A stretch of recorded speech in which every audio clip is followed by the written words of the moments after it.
Ole Miss will take down the Georgia Bulldogs, and we have a couple more bold predictions as well.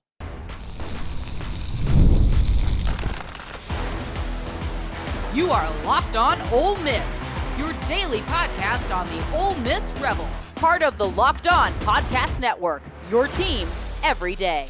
Hello, Rebel fans. I am Steven Willis, a 10-year veteran member of the national media with Yahoo Sports and a former Ole Miss staff member. On today's Locked On Ole Miss podcast, we dive into some bold predictions for the 2024 season. And these just aren't wild guesses. They're legit possibilities. First up, we talk about Lane Kiffin and Jackson Dart pulling off a monumental win over the Georgia Bulldogs. This is the game that everybody has circled, and it could be the one that defines Dart's last dance class. I'm feeling something special here, kind of like that unforgettable win against Alabama in 2014. Stay tuned as we break it all down, hotty toddy. This is the Locked On Ole Miss podcast, your daily podcast on the Ole Miss Rebels, part of the Locked On Podcast Network, your team every single day. We're free and available on all the podcast apps and on YouTube. Thank you for making Locked On Ole Miss your first listen every day, and a special hello to the insiders and everydayers who make the show what it is. And don't forget to find a second listen on the network. Chris Gordy at Locked On SEC, or even Corey Burton at Locked On Vandy. They provide other perspectives on college football, the SEC, and yes, even Ole Miss. So check it out. You know how I feel about perspectives.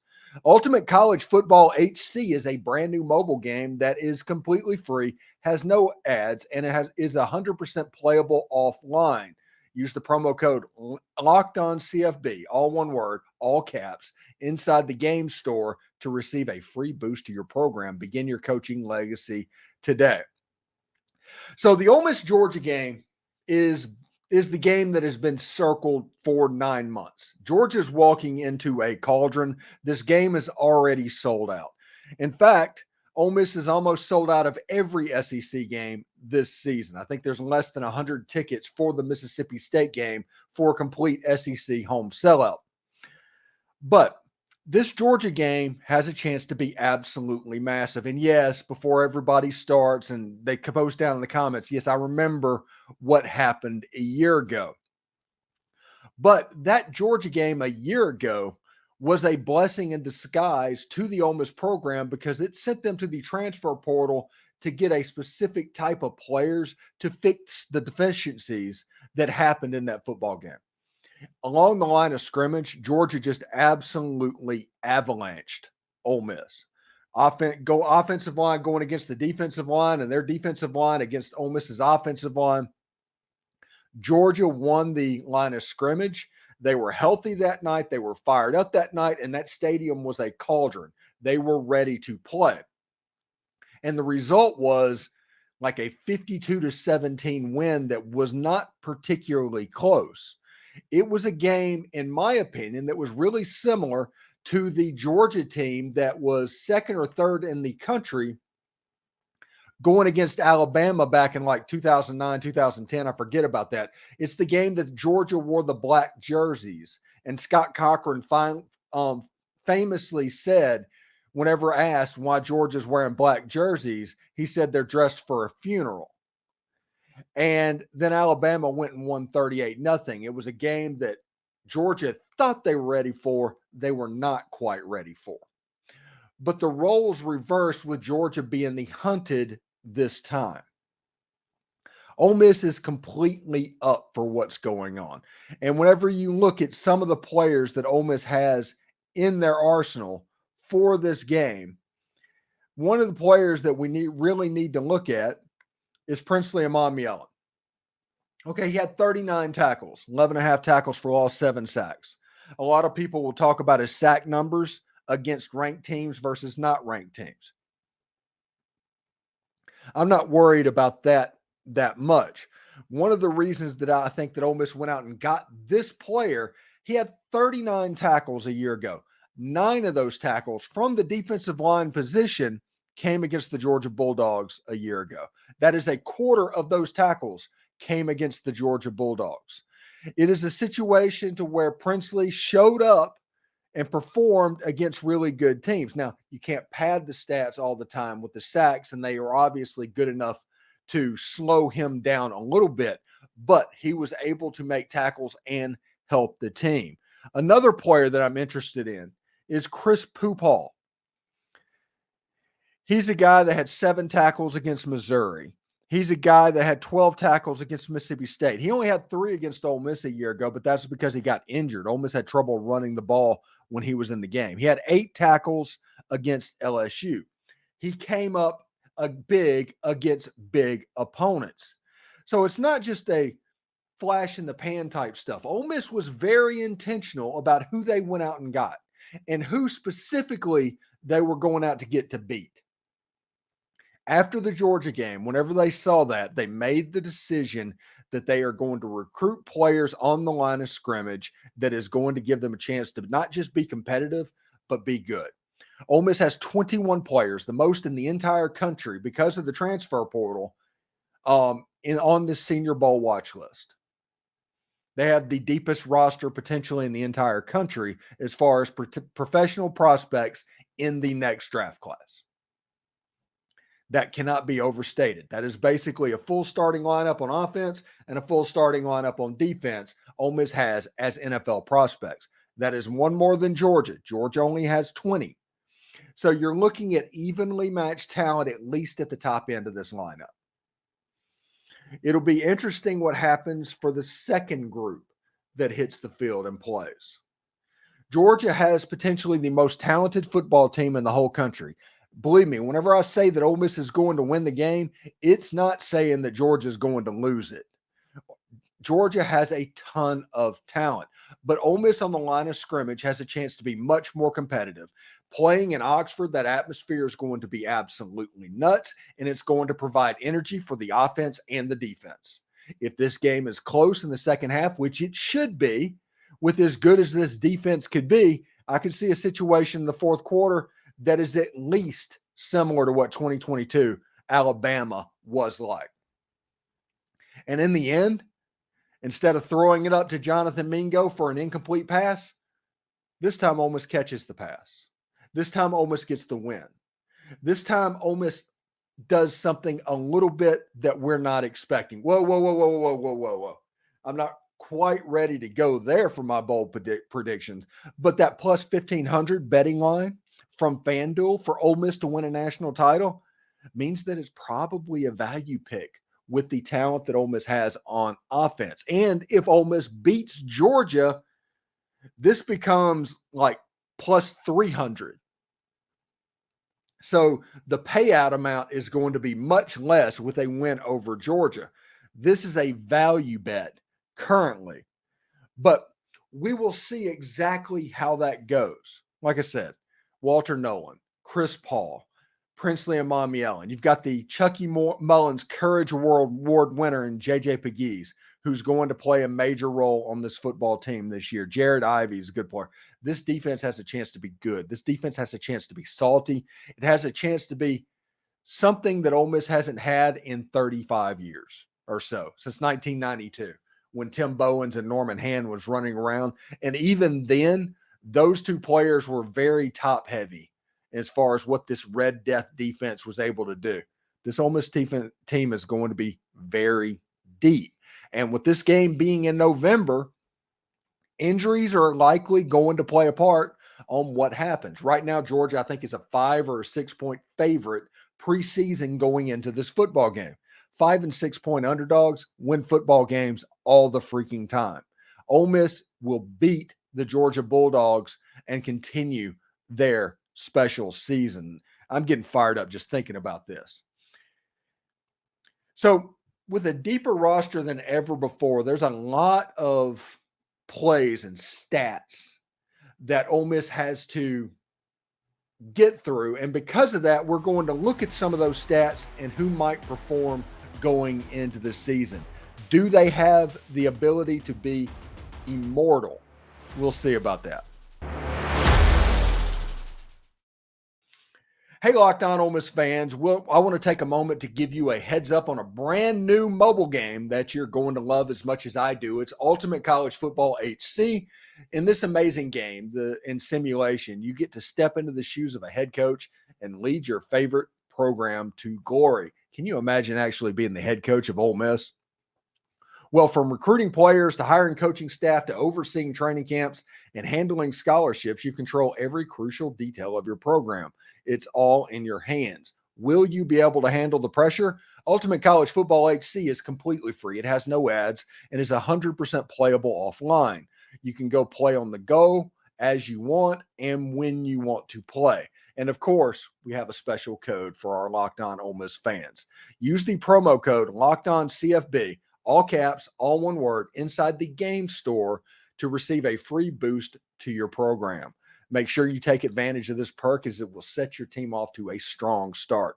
To download the game, just visit ultimate-cfb.com, ultimate-cfb.com, or look it up on the App Store, Ultimate College Football HC.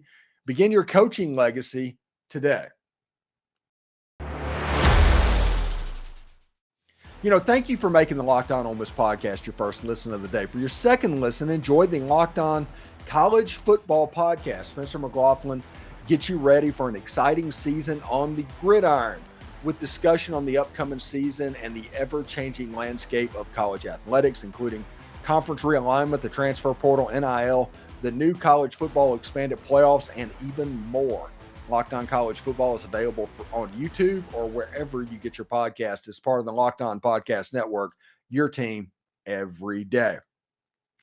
It's pretty cool.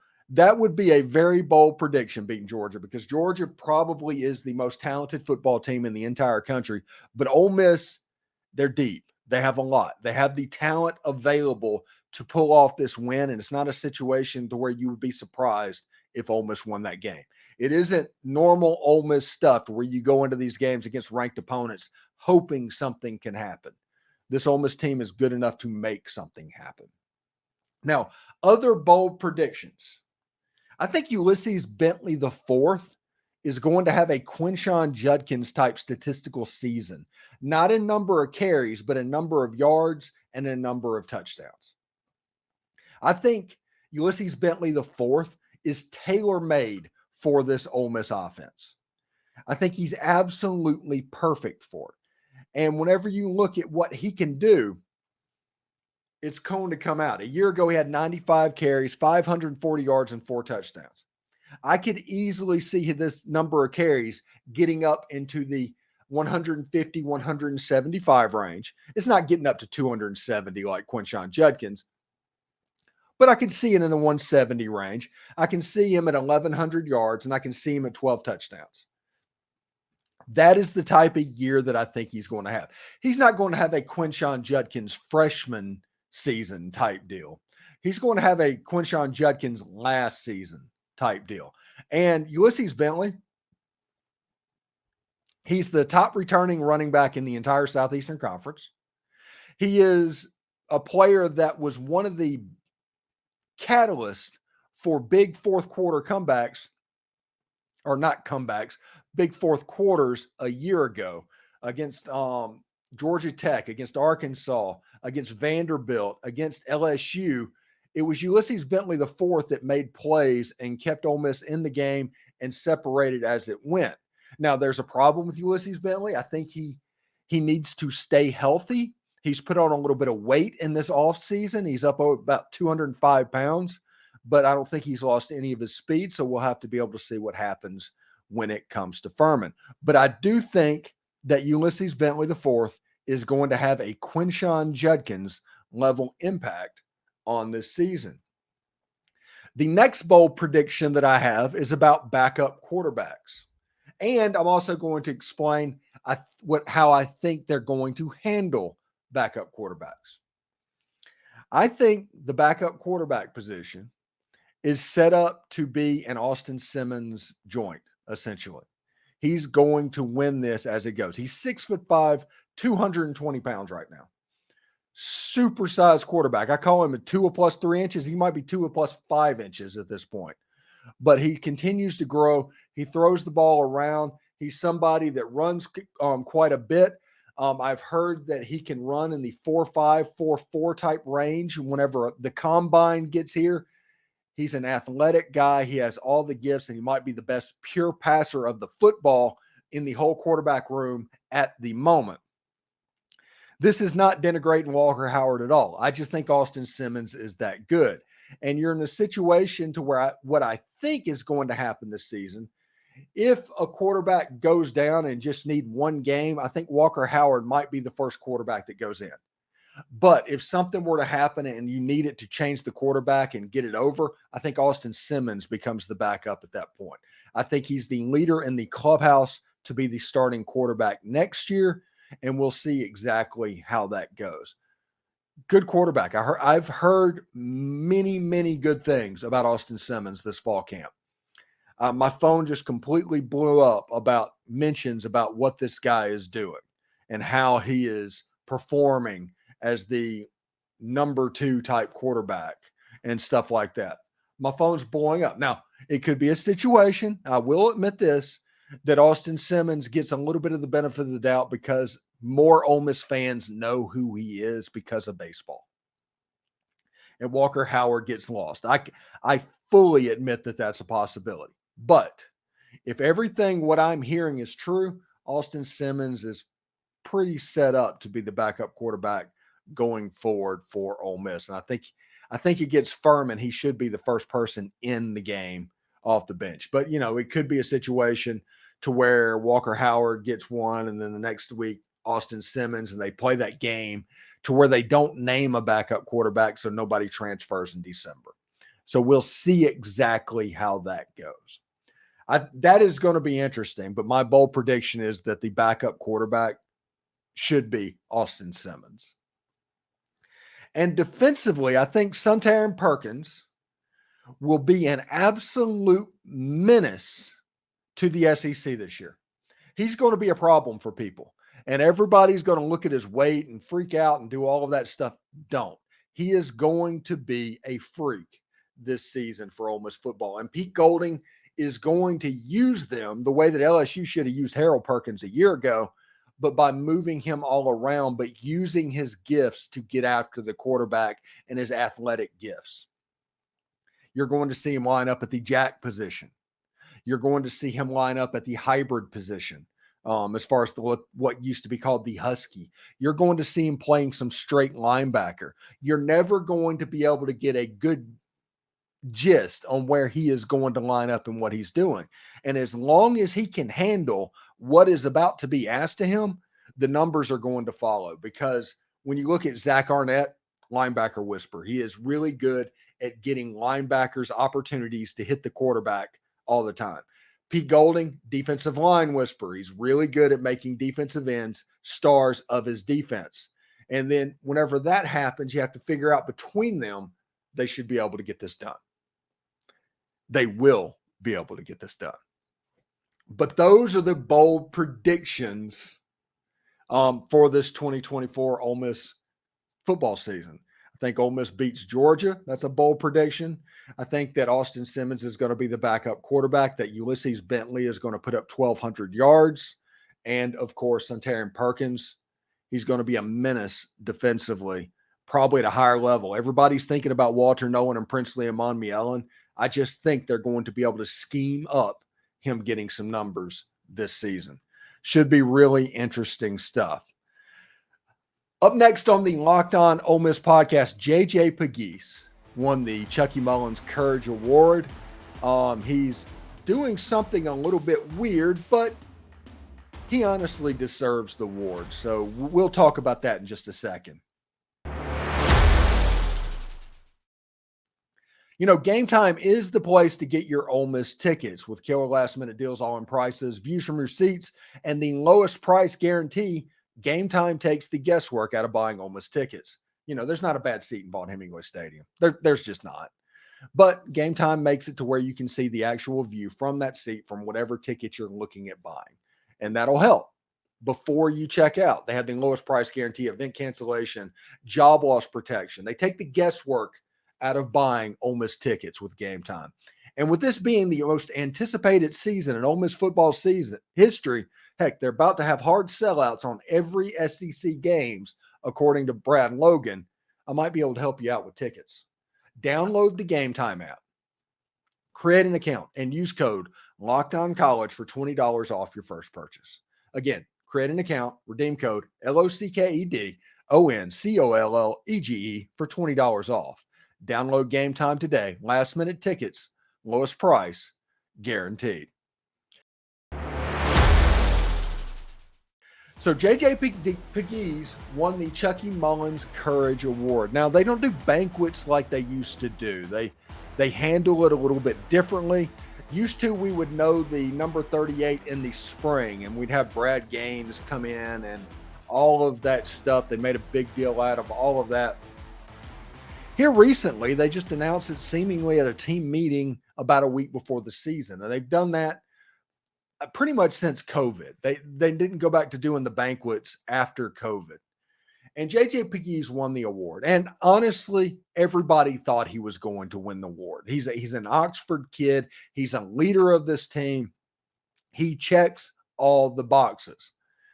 Now, the one question that I have, and it's not even a question or a complaint, is the Chucky Mullins Courage Award needs to get back, in my opinion, to being a defensive back award. It cannot be a defensive lineman award every single year, because that's the way it seems like currently at Ole Miss. It just is.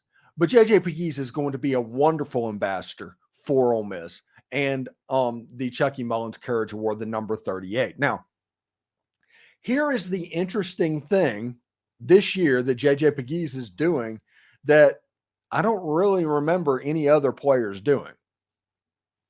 He is going to wear 38 at home. So the 7 home games, he is going to wear the number 38.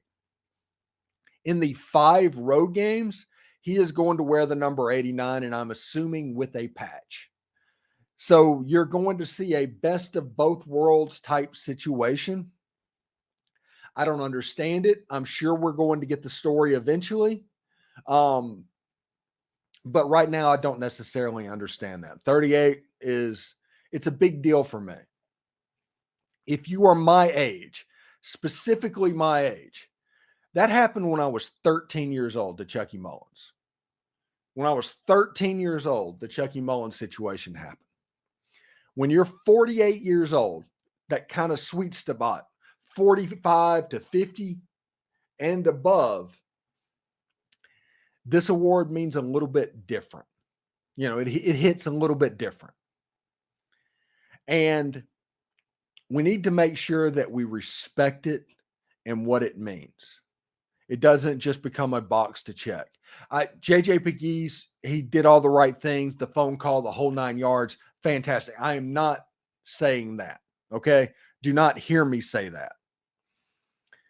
I don't know about switching back and forth of numbers. If you get the number, I think you should wear the number. I don't even think you should have a patch, honestly. Just my opinion. I agree with the number 38 being the number 38 and everybody wearing that. But we'll see exactly how it goes.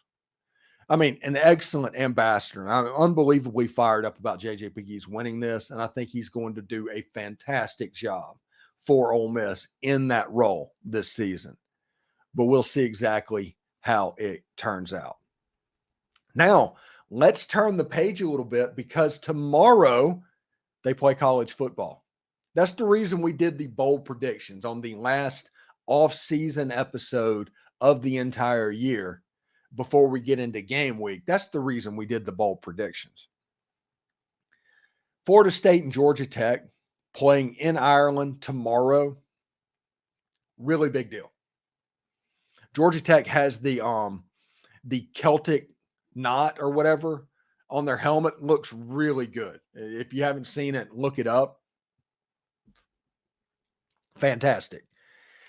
And we're in a situation that I saw Georgia Tech come to Oxford and play really well against Ole Miss. They just didn't quite have the horses to get it done, but they played really well.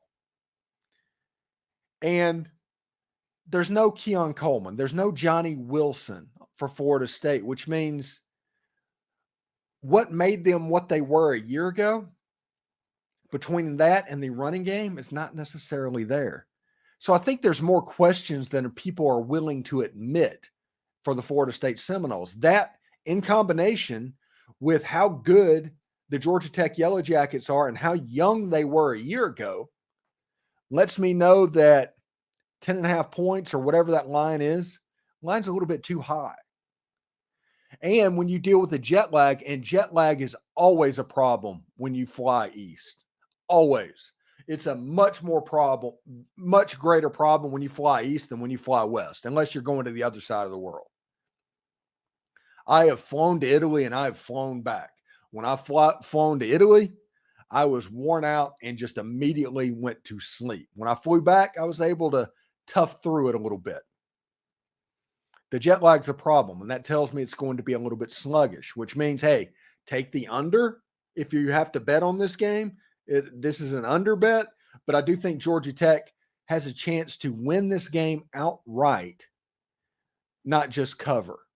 But I do think that Florida State has to win by more than 10 points to cover. I don't like them to be able to do that as well. I think this is a pretty cut and dry bet. And it's college football season. On Monday, we will have our lines for week 1 SEC games. We will start doing our keys and all of that stuff. That should be pretty cool. A little bit later on tomorrow, I interview, if technology doesn't get in the way, John Forcade. He's going to be on Sunday. We got John Macon Gillespie. He's going to be on Sunday, I think, as well, too.